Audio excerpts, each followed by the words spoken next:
A potential opponent in the future. Well, I think it's a good fight. I mean. So listen to this. I don't know why they call each other out, but they both elite fighters. I mean, it don't make sense. I mean, they still young. I mean, I don't want people to misunderstand what I'm saying. Like, I want to sound right. I don't want to sound like it's not a great fight. It is a great fight.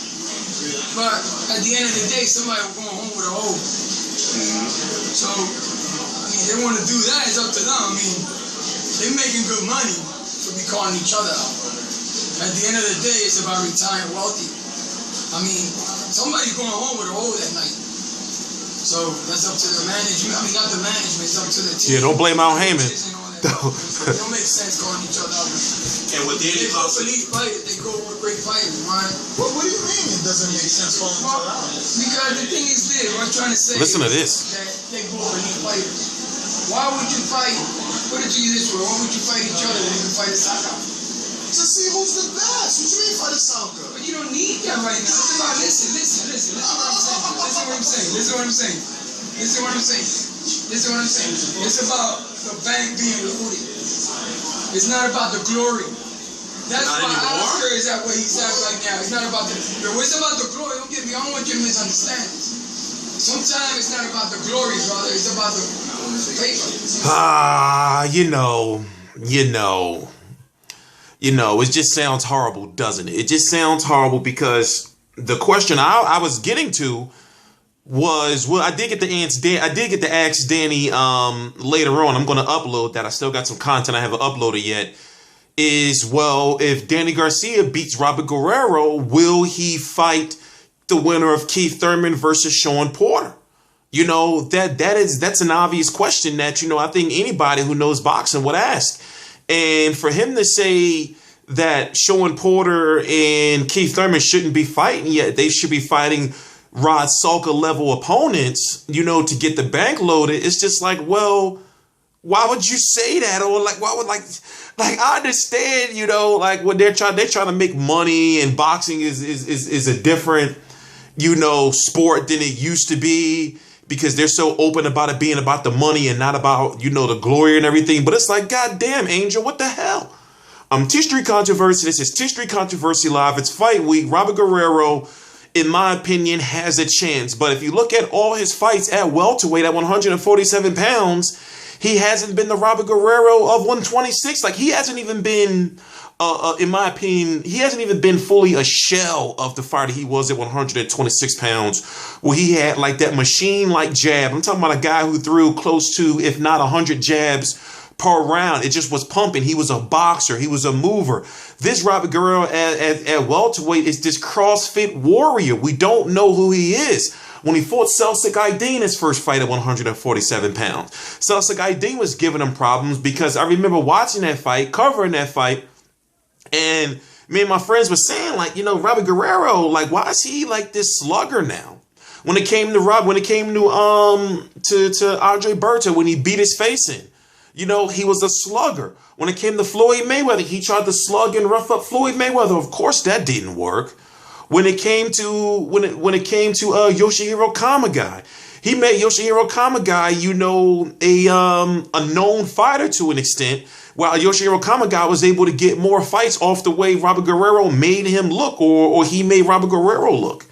When it comes to Keith Thurman, he tried to do the whole slugging thing with Keith Thurman. Don't get me wrong, the last few rounds were good rounds, but still, when you look at Robert Guerrero at 147 pounds, he's not a boxer, and he's a slugger. And I'm thinking going up in there against Danny Garcia is going to get him knocked out. Look what Aaron Martinez was able to do. And it's a shame that Aaron Martinez is not getting the Danny Garcia fight, because Aaron Martinez almost, or should have, beaten Robert Guerrero, and he beat Devin Alexander, and he's fighting Sammy Vasquez, which is a good fight on the undercard. Now, if he beats Sammy Vasquez, then Aaron Martinez deserves to have a bigger fight, but I'm going to do that video a little later on.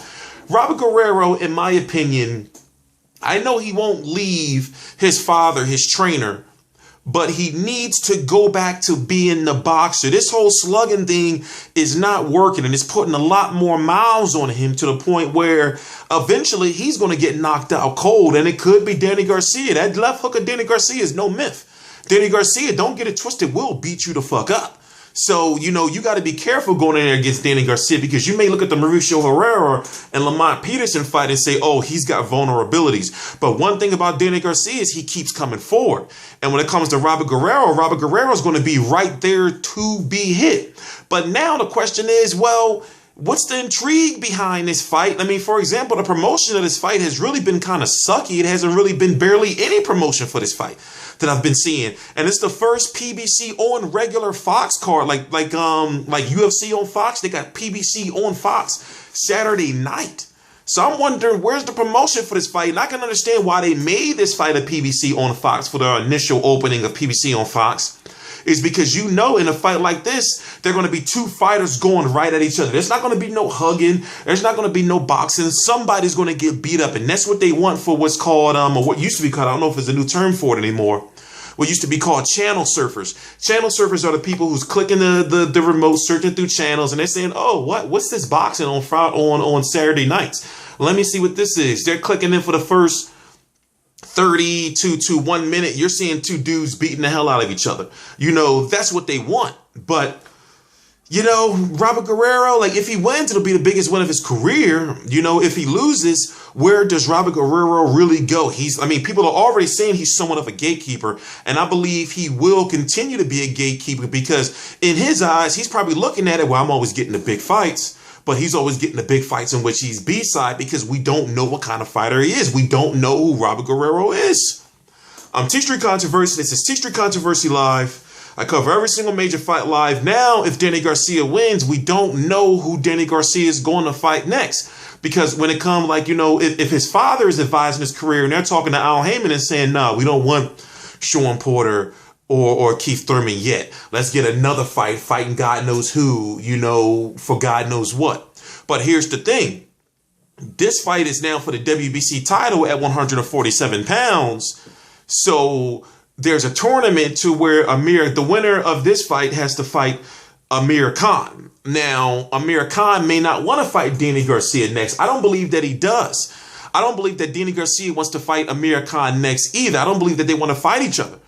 You know, so I don't know what's going to happen with that situation. You know, if Amir Khan's going to step aside, but then the next mandatory is going to be the winner of Andre Berto versus Lamont Peterson. Now, these are fights that the WBC are making up, not Al Heyman. Al Heyman don't have to put his fighters in this. He can say, nah, you're not going to fight for this belt. You're going to fight for this one. So even though the WBC is saying Danny Garcia has to fight these guys, Al Heyman can maneuver. You know, Al Heyman can maneuver so that, you know, Danny Garcia fights who he wants him to fight in the top 15 of the WBC. So it's a crazy, crazy situation, you know, and I'm just wondering what kind of champion is Danny Garcia going to be at 147 pounds? Because what his father said is pretty much like, listen, why should we go after Keith? Basically, he's saying, okay, well, if we beat Robert Guerrero, why should we go after Keith Thurman or Sean Porter next? Let's fight some fights, get some money in the bank, and then let this build up to be a bigger fight, and then fight them when, you know, please subscribe.